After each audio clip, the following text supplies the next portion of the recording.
Hello and welcome to this, the Crypto Club and Digital Assets Weekly Catch-up on Zoom. It's Sunday the 10th of March 2024 and we're going to be talking about whatever we end up talking about. If you're new to crypto, you should find this really interesting. We cover some of the basics. If you're more advanced, then we look at projects, we take a look at what's going on in the blockchain space. We examine layer 1 protocols, layer 2 protocols, DeFi, NFTs, ICOs, STOs, TGs, all these three-letter acronyms, really. We welcome everyone to these events, novices and experts alike. So do come along and check out the link below.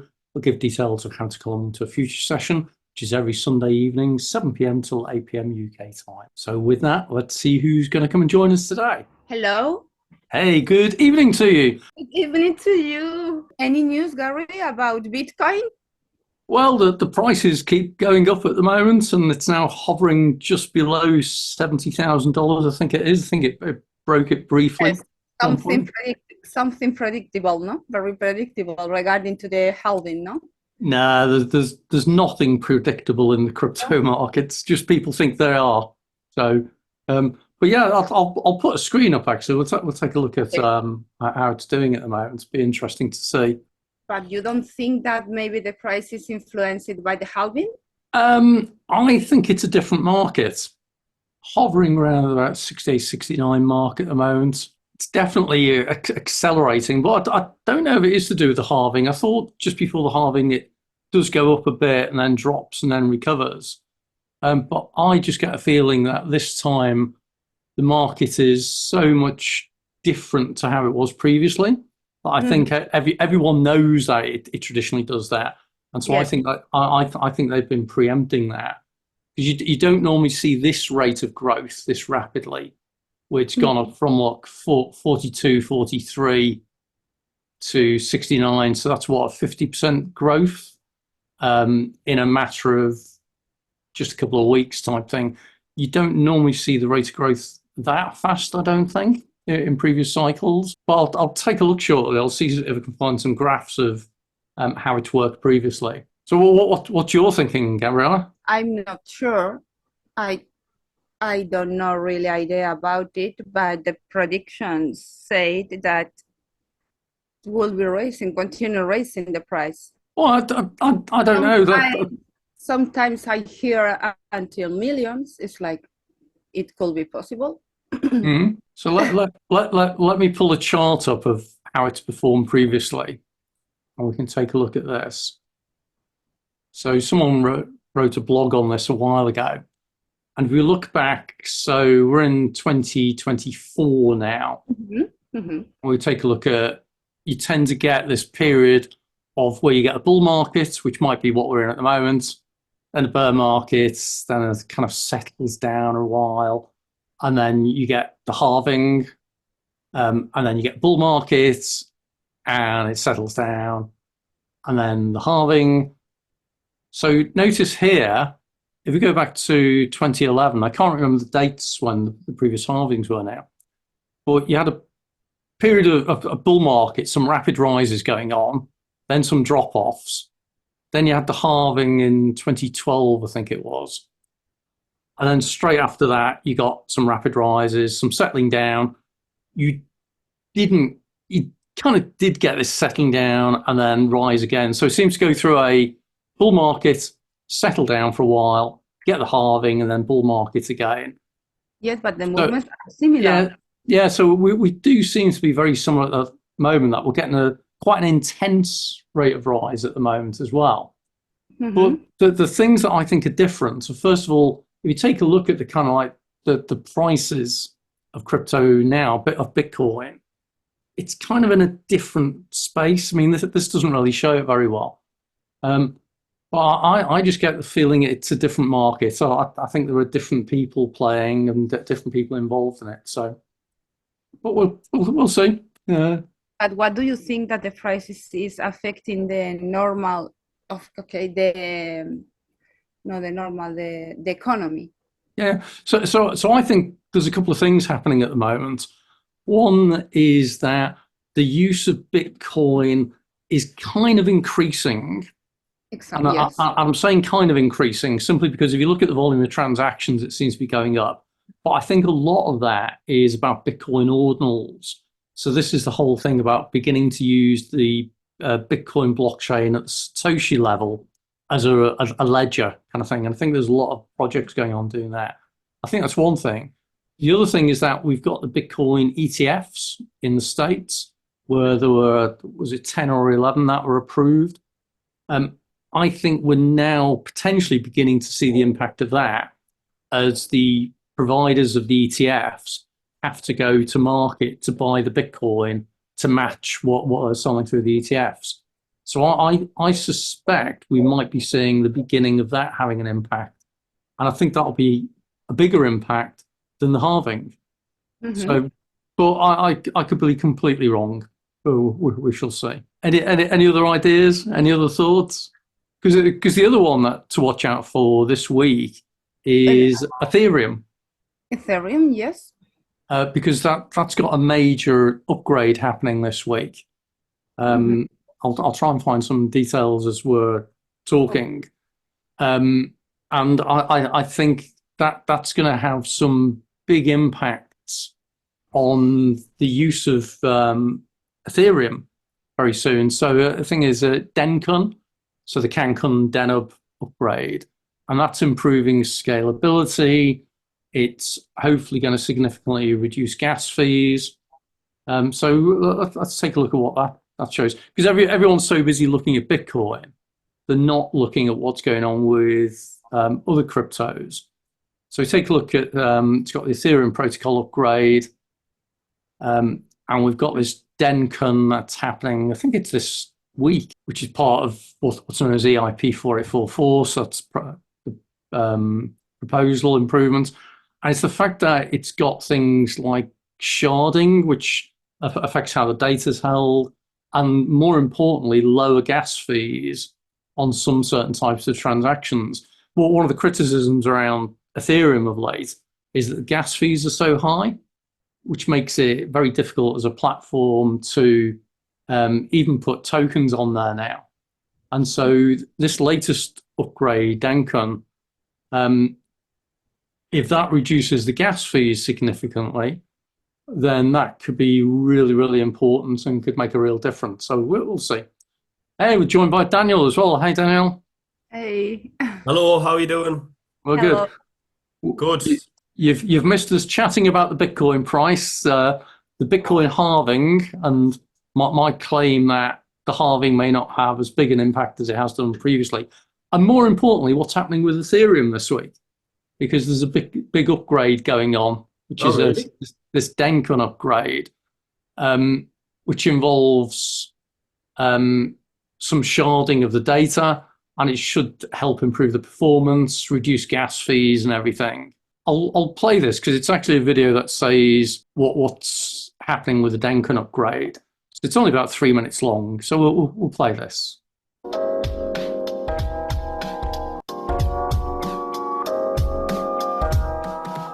My name is Tim Bako. I'm Dagrat Feist. My name is Ansgar Dietrichs.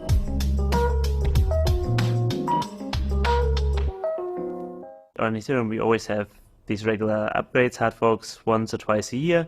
And the next one we're planning, funny enough, it's called Deneb/Cancun now, often called Dencun, because we have two chains in one now after the merge, the kind of CL side, the EL side, and they have separate names for their forks. So now basically we always have these interesting fork names. But so basically it's just, a regular upgrade and brings the latest features that are basically ready to Ethereum. And really kind of the headlining feature, I would say, is EIP 4844, where we try to basically make Ethereum more attractive for rollups. The main part of the Dencun upgrade is going to be EIP 4844, which has also been named Proto-Denk sharding, which is an upgrade that introduces blob space to Ethereum. This is a pure data availability space where rollups can post their data that they need in order to gain their security. And what it does is it separates economically this data from the transactions on the Ethereum L1 so that they don't have to compete with all the execution that's already happening anymore. So this will hopefully make rollups much cheaper in the short term, but in addition gives us all the cryptographic updates that are needed in order to, in the future, scale data availability and add data availability sampling, which will be one of the major upgrades that make Ethereum scalable. On Ethereum today, there's a very limited amount of transactions that can take place within a block. So when a lot of people want to make transactions all at the same time, the price to make a transaction goes up, and this prices out a ton of use cases. So if you want to buy something that costs $100 on Ethereum, but the transaction fees are $50, obviously that's not economical. So over the past couple of years, we've seen the rise of these layer 2 solutions, which are effectively different places where transactions can happen that are anchored back to Ethereum and inherit the security of Ethereum. So this is a way where we can move more and more of the transaction activity off the main Ethereum network, which sort of decongests it and then offer lower cost to users. The biggest thing that these layer 2 need is somewhere to store data. So the reason why they're secure is because they take all the data from their transactions, they compress it, and they put a proof of that on Ethereum layer 1. So we always know on the main Ethereum chain, what happened on those layer 2s. So the Dencun upgrades is effectively adding a new type of data on Ethereum layer 1, which is transient. So right now, when you put something on Ethereum, it stays there forever. But these layer 2s only need the data to be there for a couple weeks for the time, that they would take for someone to verify that everything was fine. After that, they don't actually need it to be on Ethereum layer 1. So today, all these layer 2s pay for data, but they pay for like an infinite duration storage. And after the Dencun upgrade, they'll pay for, about a couple weeks of storage. And because that's much cheaper, then they can pass on all those cost savings to their users and just onboard a lot of new people and use cases where high transaction fees just don't work for them.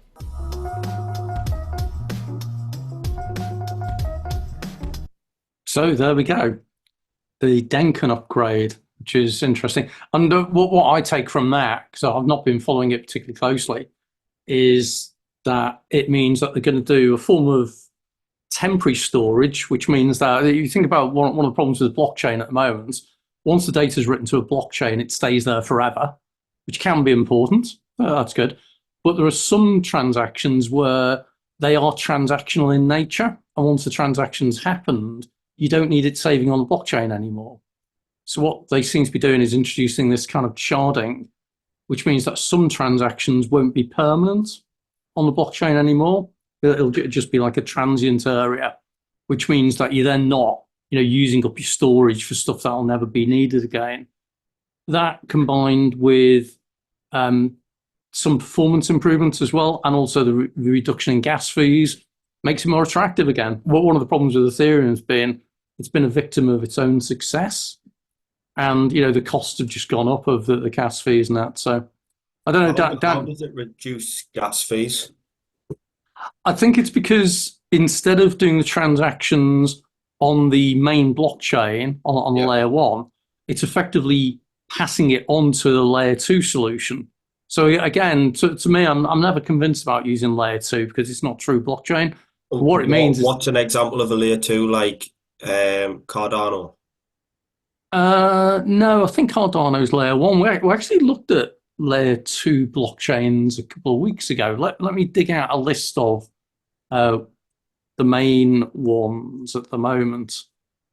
Hold on, I've got layer 2 here. Or like Matic. Matic's a layer 2. Yep. So here we go. I'll share here because we pulled this up last week, I think it was, or a couple of weeks ago.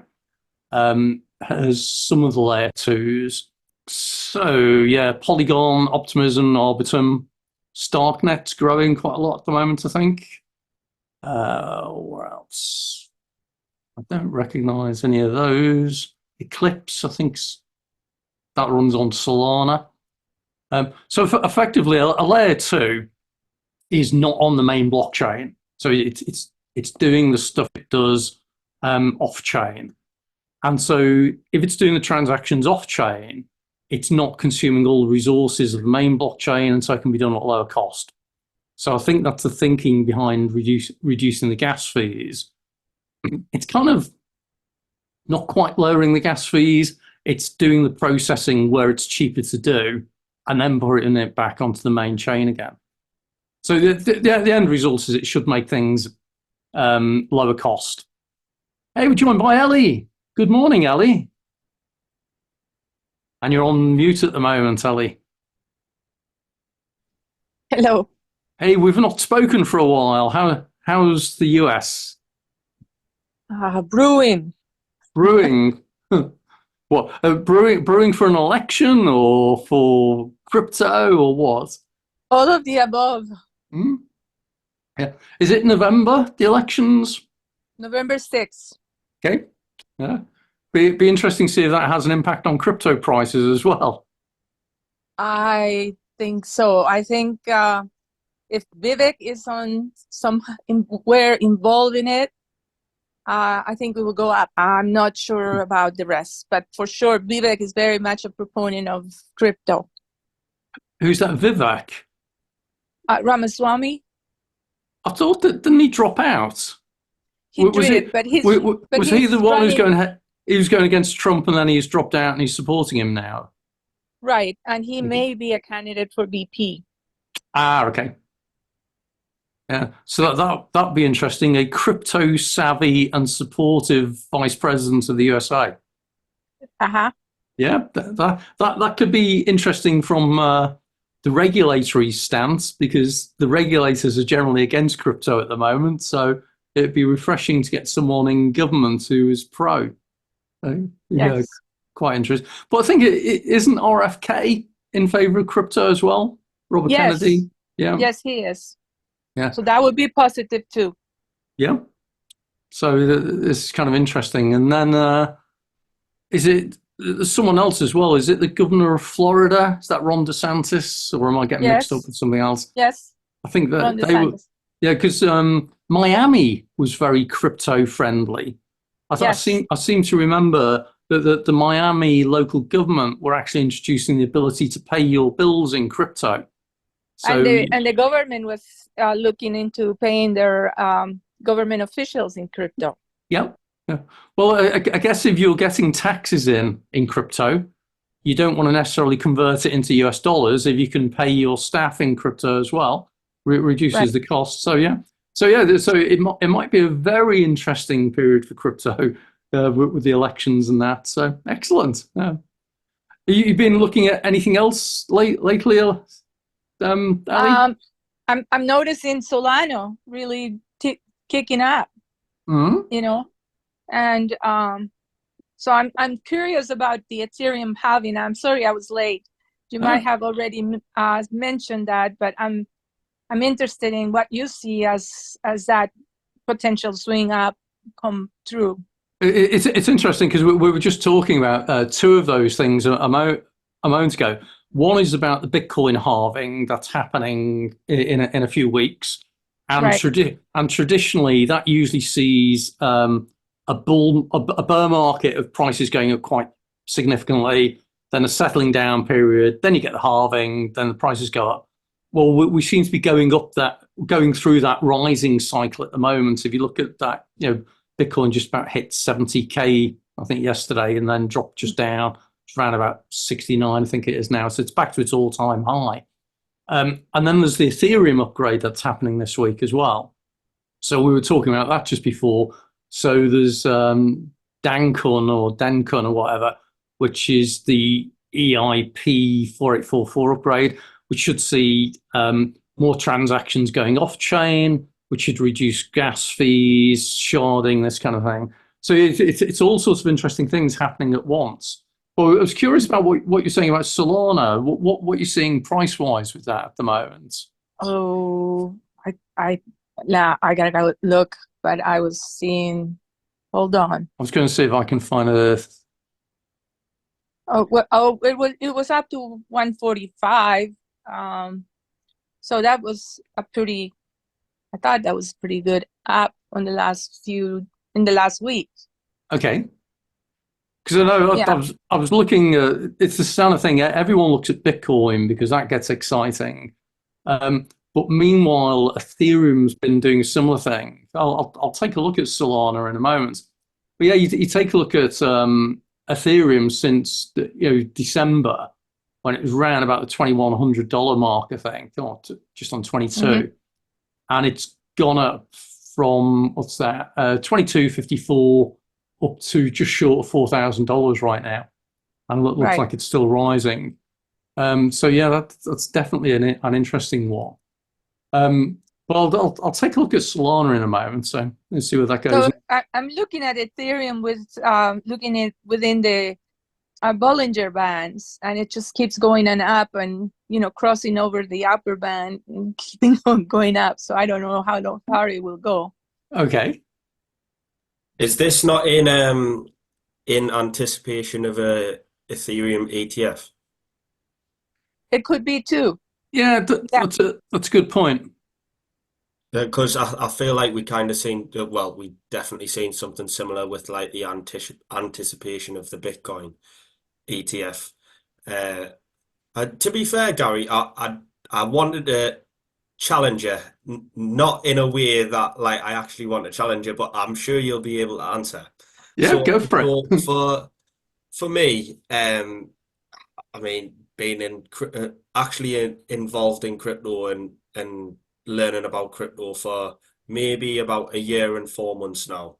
And all I've ever heard is the Bitcoin halving and how it affects the price. And obviously, I know your opinion. I'll probably ask you every other week if you're still sticking strong to that, which seem like you are.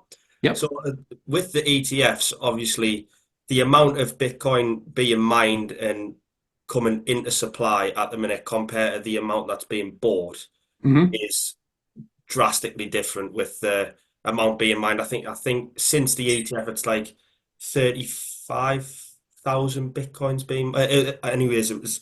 I think it's about 300,000 Bitcoins being bought since the ETF, and about 30,000's being mined. Which I feel like has affected the price massively.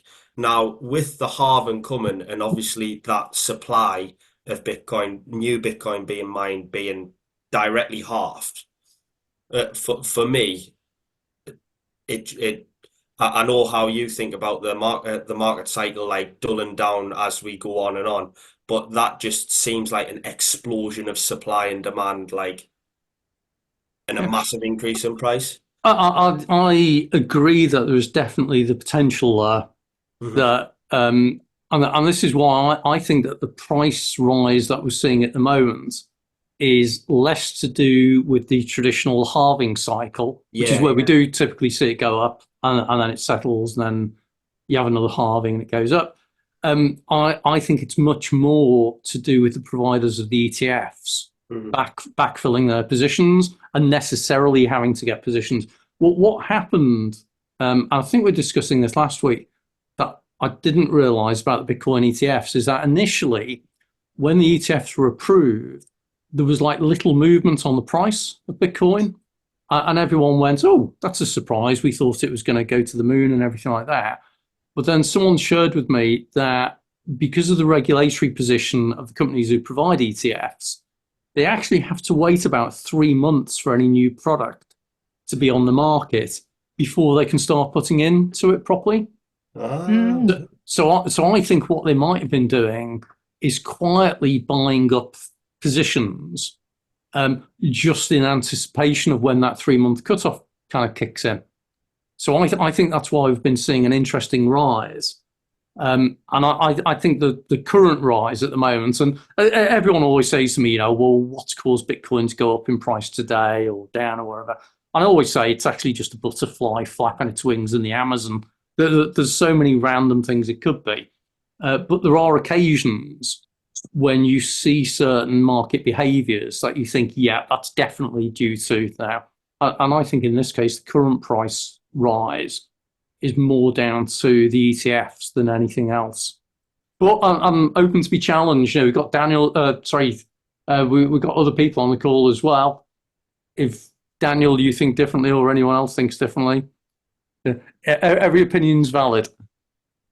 What I have heard is BlackRock, which was the first ETF that was purchased. I share what Daniel was saying. There is a big discrepancy on supply and demand. And they are the ones who are the biggest purchasers. And in fact, I think they overpass MicroStrategy, which are the ones that are holding the highest number of Bitcoins by maybe 6,000. It's not huge, but they just overpass, the guy that owns a lot. Yeah. You're right. Carry on. Yeah. Because it's just exactly as you were saying that. I noticed on CoinDesk that there was actually a point about exactly that, where it says they're nearing 200,000 BTC. Okay. And so to your point about it takes about 3 months for any new product to be able to be, for these companies to be able to do something with them. So they were approved in mid-January. So that means by mid-April, we should expect a big change on Bitcoin, maybe? Yep. Bigger than what we are seeing? I think you're right. And it's interesting as well. BlackRock and MicroStrategy's strategies around crypto are completely different. Mm-hmm. So this is where it's interesting that BlackRock ultimately is accumulating Bitcoin because it's got an ETF. So it's a product it's promoting and selling, and so it has to provide the assets to back up that ETF. Whereas with MicroStrategy, it's completely different. If you listen to Michael Saylor, who's the CEO of MicroStrategy, he argues that they're buying Bitcoin as a hedge against fiat. So he's not saying that we're buying Bitcoin because we think it's going to go up in price. He's saying we're buying Bitcoin because we think fiat currencies may collapse. And this is a way of us hedging our risk against that. So if you take the emotion out of crypto and think of it in purely foreign exchange terms, all he's effectively saying is that, well, we've got a dollar position at the moment, and I think the dollar is going to go down. So I'm hedging my risk there by buying some euros or some GBP or whatever. It's just that on this occasion, it's not euros or GBP, it's BTC. And it's because, from what I remember on one of the interviews he did, he's saying he thinks that the entire fiat market faces a potential systemic shock where all traditional fiat will go down. And the only way to really hedge against that is to either buy into property, gold, precious metals, whatever, or crypto. And he's saying crypto is the one for them. So, yeah, very interesting. And another interesting point that I want to point out is, El Salvador, which adopted Bitcoin about, a year and a half ago or something like that. Now, they've gone up 40% on the value of their Bitcoin, of what they invested. So they're now like the big heroes, not only because they adopted it, but because their investment grew by 40%. Yep. So that's pretty for a small country like El Salvador. That's a huge thing. You're right, and it's funny enough. You saw the same with MicroStrategy originally. That when they initially bought Bitcoin, I think the price went up, and everyone was, "Wow, that's incredible! What great investment in that." And then the Bitcoin price tanked, and then it was, MicroStrategy, they don't have a clue what are they doing. They've lost their shareholder value and everything.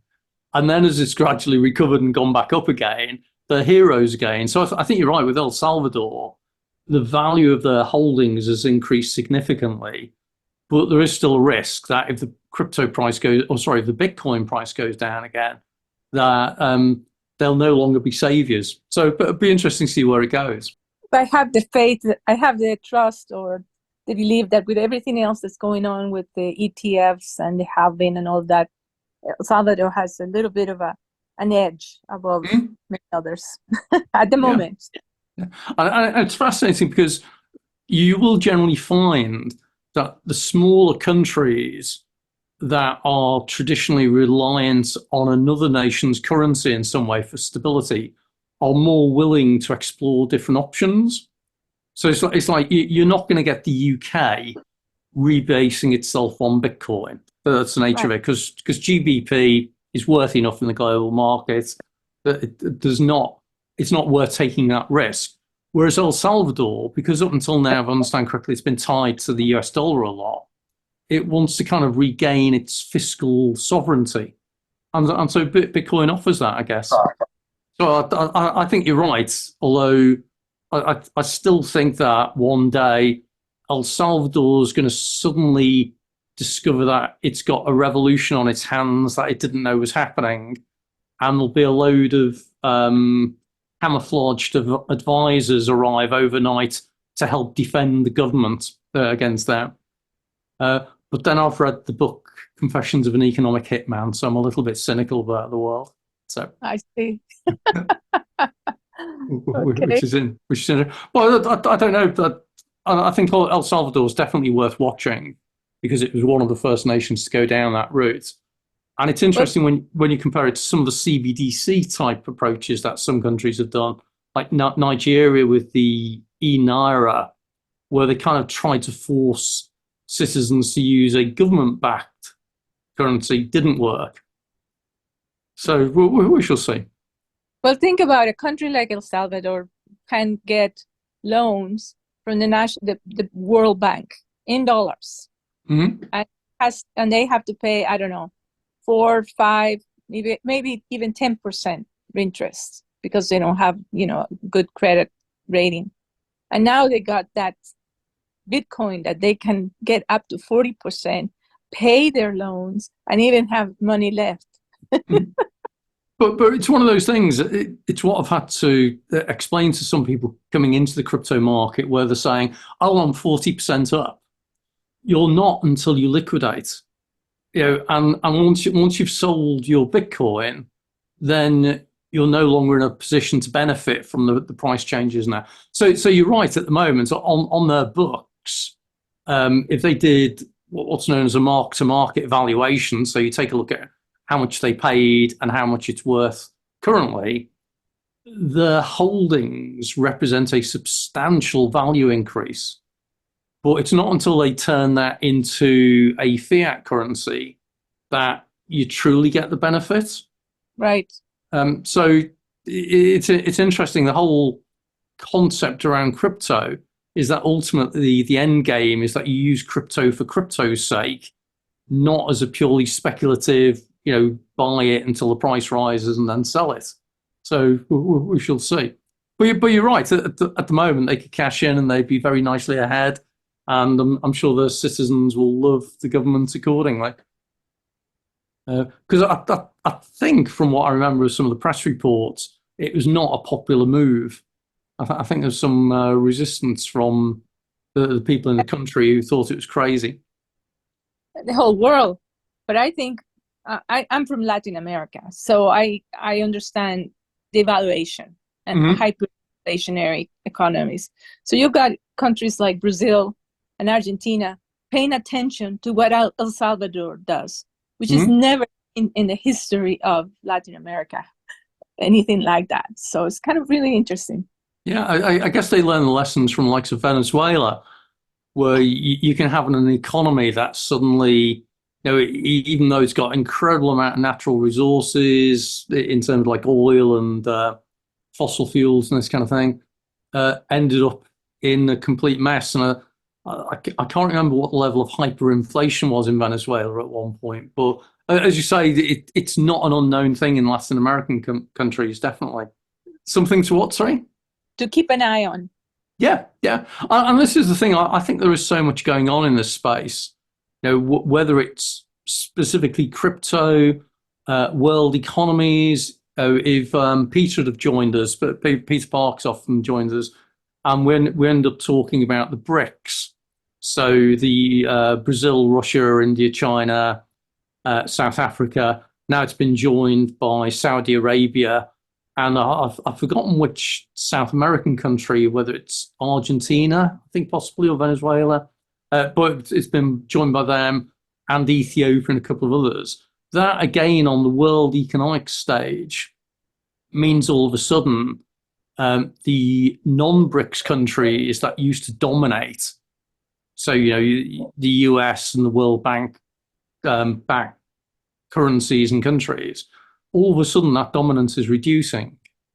And so, that has political plays as well. And it's interesting because whenever you get major instability in financial systems, that's usually where you get major conflict happening as well.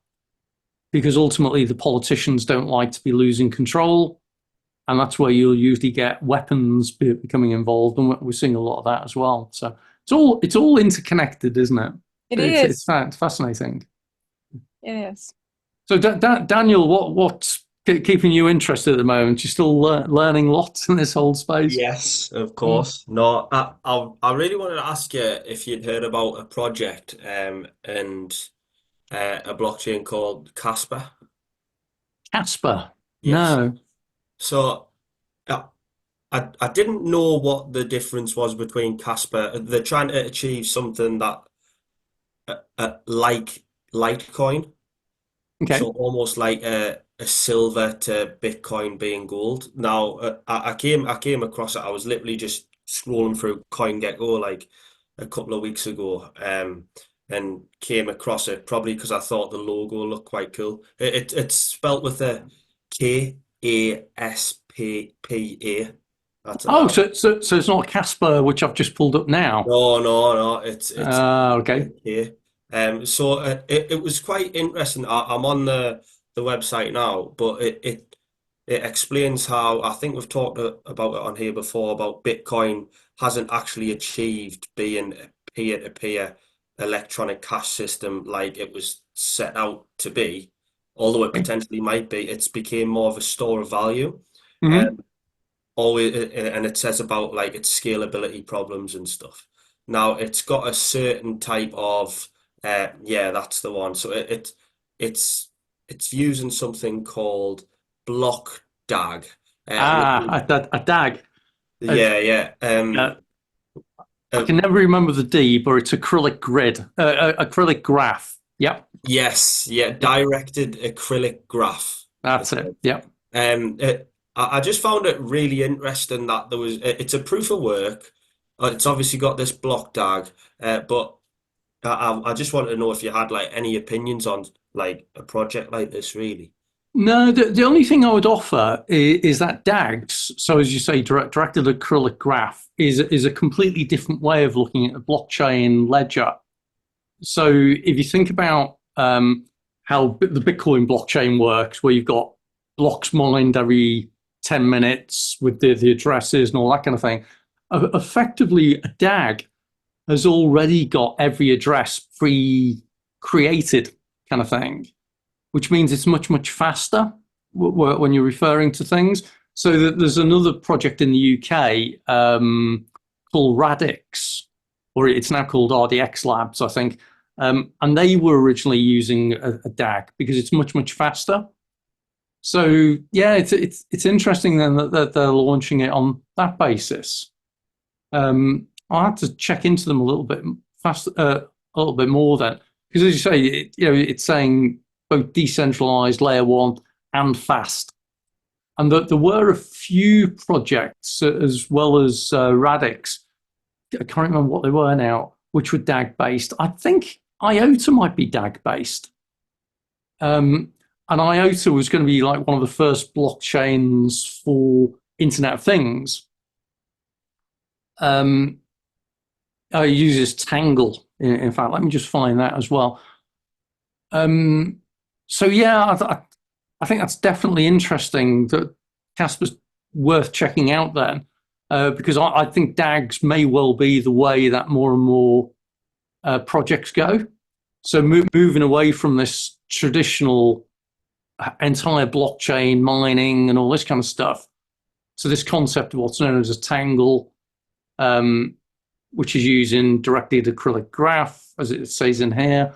I don't know if there's a pretty diagram in here that we could look at to explain it a bit more. I don't think there is. Well, there's a graph, yeah. But I seem to remember it has things about weightings and that on it. So I don't know enough on it. But definitely anything that's using a DAG, you'll usually find is fast and is definitely, I think, the way a lot of projects are going. The only thing I'd offer on it at the moment, Daniel. So good catch. Definitely worth checking out. Casper with a K.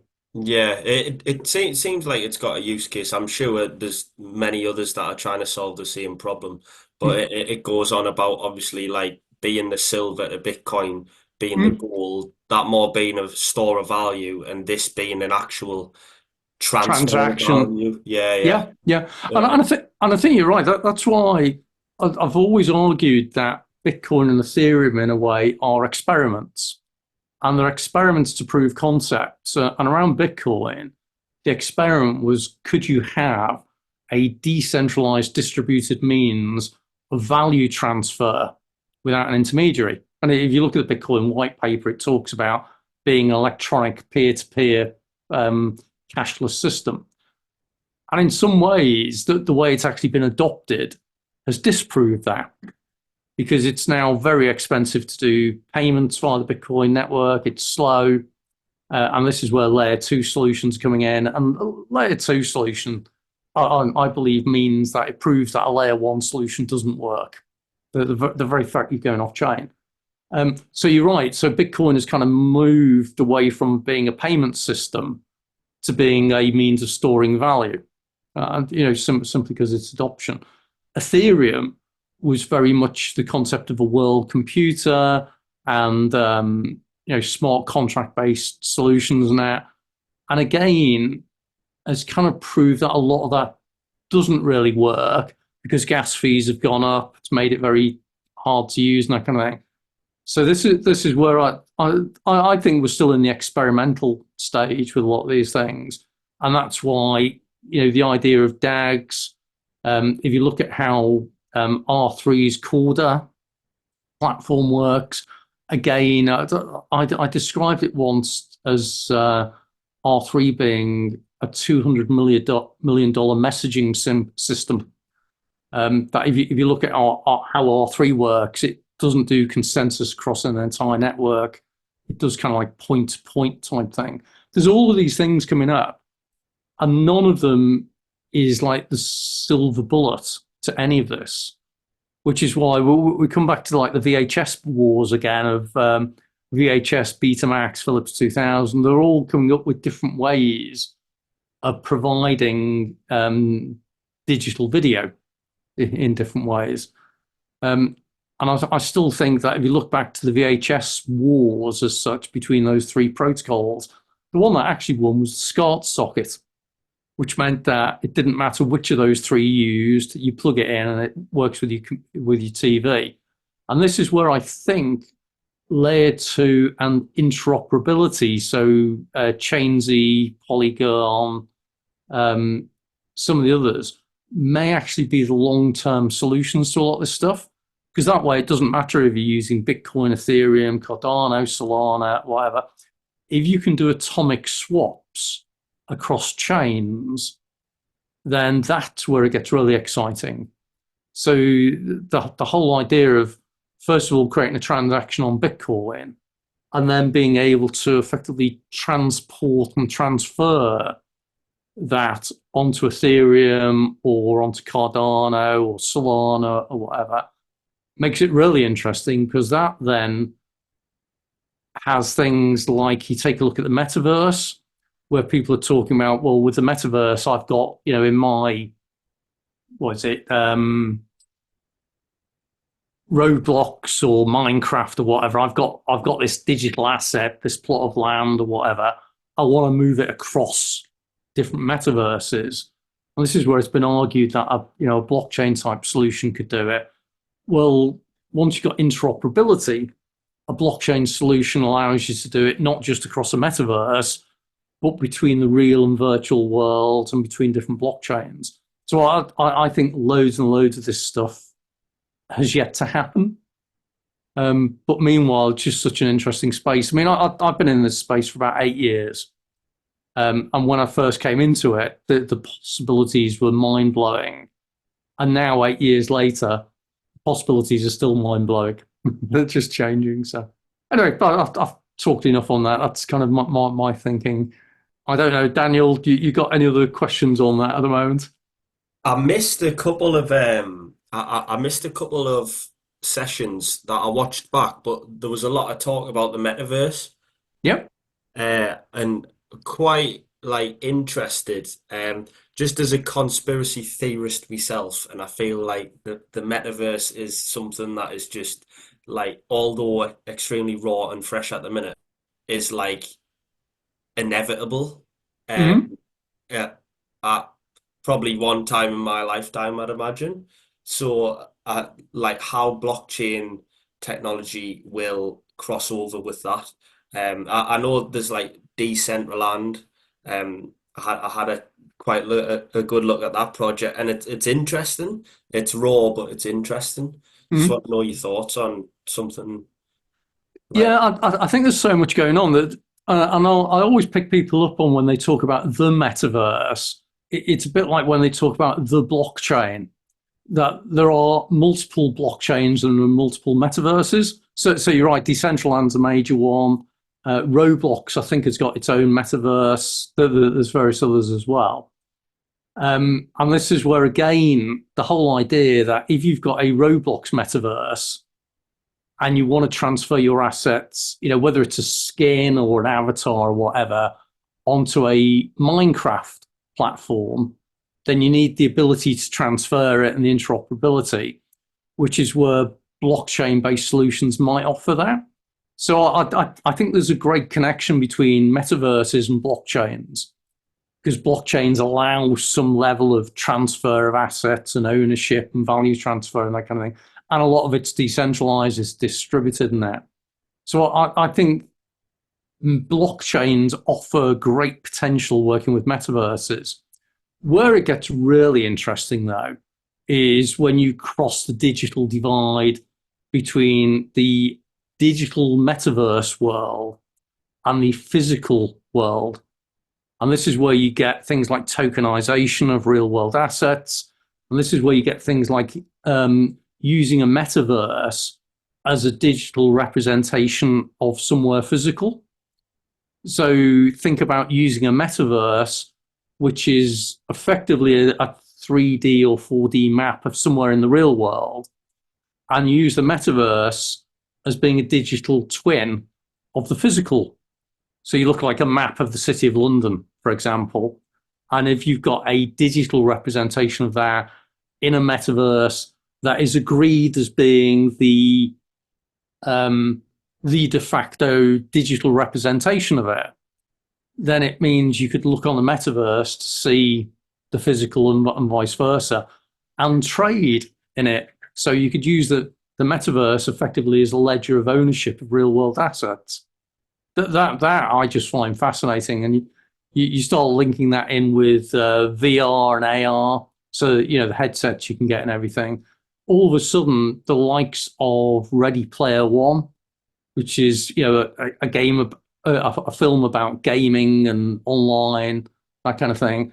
And you link it in with the original use of the word metaverse. I've forgotten the name of the film now, but that was again about digitization of all sorts of stuff. I can see that there's these real crossovers happening, which is where when we start hearing about projects around tokenization of physical assets, whether that's like gold or precious metals or physical property. Most companies haven't managed that yet. But there's a few, TPX Exchange, so Anthony Abel, who comes on sometimes, I think they're one of the companies who are closest to it, of actually doing that bridge between the digital and physical world. I think there's lots of fascinating stuff. There becomes some interesting insurance propositions as well there, Daniel. Definitely. I mean, like, think about if you could, as a broker in the metaverse, like that exactly replicated the real world. You could go to a property risk that, like, for example, in the company that I work with, we've got an SME team that just are on the phone, broken things, finding things out through the phone. Now, personally, I feel like there's a very big chance of underinsurance due to that because you can't go out and see the risk.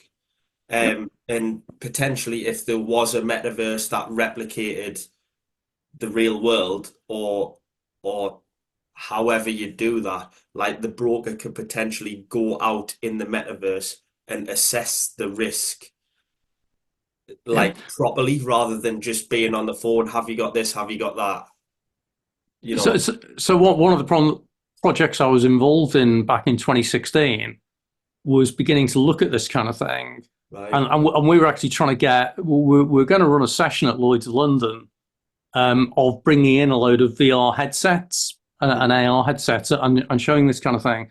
So it's fascinating because you start seeing opportunities that may not be insurance necessarily, but suddenly you see the overlap. So imagine a risk assessor going on site to somewhere, they go and look at the property that they're thinking of insuring, and they're wearing an AR headset, so like Google Glass or whatever. And as they look around, it automatically starts highlighting the other buildings to say, you've already got, you're a follow insurer on that property, or that wouldn't work for a broker, but certainly, you know, this property is already insured through your broking. That property there is actually a firework production facility, which may not be something you want next to your shipping facility where you store all of your cars. That's interesting. That's really interesting. That. Sorry, Ellie, just for your info, there was actually something that was quite a major event that happened a few years ago, where insurers don't like to concentrate all their risk in one place. And then all of a sudden, they suddenly realized that they had a load of high-value cars being shipped around the world that happened to go via a particular port. So there was this sudden high concentration of risk of a lot of high-value cars all on this dockside, which all happened to be next to a fireworks producer in China, which blew up. And all of a sudden, you know, the insurers went, oh, didn't realize that. Now, go back to the AR, so wearing these headsets, imagine you're considering placing a risk and you're looking around, you say, well, that's actually a petroleum refining location. There's an underground storage facility there that has got gas in it or something. You currently already are exposed to risk over here and over here. And that building over there, you know, you're insuring from the fourth floor upwards or something, or you've got a layer on it. So yeah, loads of fascinating stuff on that, Daniel. And that's where I was trying to run some stuff around AR headsets, where when you look at the other growth in property and construction is around what's called BIM. So this is building information management. So every building that gets produced now has got a digital twin. So think of it as the blueprints to the building.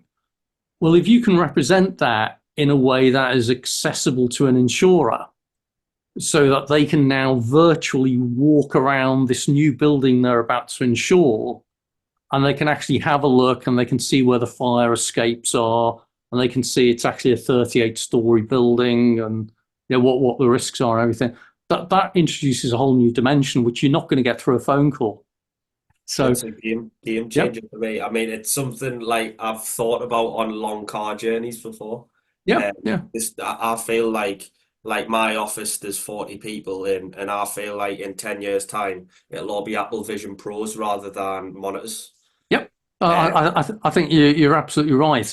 And in fact, one of the brokers, I've forgotten the name of now, they actually started adopting, I think they were using Microsoft HoloLens or something, where they were actually exploring exactly this.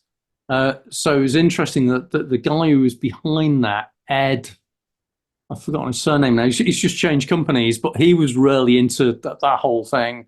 And so they were using the Metaverse to begin exploring how they could work with customers and that. So effectively, they were using the Metaverse as like a storefront. And there was a project in India, Aditya, was it, I think? I've forgotten the name of the company now. But they're a very big finance house who've got an insurance proposition, and they've actually introduced a Metaverse layer, which is effectively you walk into this Metaverse to buy insurance. And it's just a clever way of having a new storefront kind of thing. So yeah, start linking that in with the Metaverse, the real world, insurance, and everything. It's fascinating. We could spend hours talking about that topic. I know. we probably will over time as well. So, folks, we've only got a few minutes left. So I don't know, Gabrielle, Ellie, you got anything else of interest to share or to ask? See, everyone always goes quiet. I think everyone's just happy to listen to what we're talking about. It's fascinating to listen to you. But I find it fascinating because a lot of the stuff that people are beginning to say, oh, what about this? What about this? Is stuff that I was looking at 7-8 years ago. So I did a piece of work with Lloyd's of London around the whole innovation piece for the insurance market, and I still say it's my favourite topic. You know, draw a circle that says innovation, draw another one that says insurance, draw another one that says data, and when you overlay the 3 circles in the middle, it says Gary Nuttall, because that's my kind of sweet spot, because it's all powered by data. You know, and you look at what's going on with access to data and personal data and all this kind of thing. It provides so many opportunities, and that's where crypto, I think, definitely has a part to play in the future, but no one quite knows how or where or what. So I guess with that, we're kind of on the hour. So we've whizzed through an hour where we started off talking about Bitcoin halving, then went on to the Ethereum upgrade that's happening this week, started looking at some layer 2 and interoperability, then we've ended up with the Metaverse. We didn't talk about DeFi, but again, DeFi kind of overlaps into those areas as well, the whole decentralized finance piece. And that's where, again, linking in real world assets, tokenization, blockchain, that's where DeFi really fits in nicely. So we covered a lot. So I hope you all found that interesting. We'll finish for the day now. And thanks everyone for coming along. And I hope anyone watching this on the recording afterwards, remember to click on the subscribe, like, make comments, but even better, come along to a future session as some of the others do. That's great. Anyway, folks, have a great day.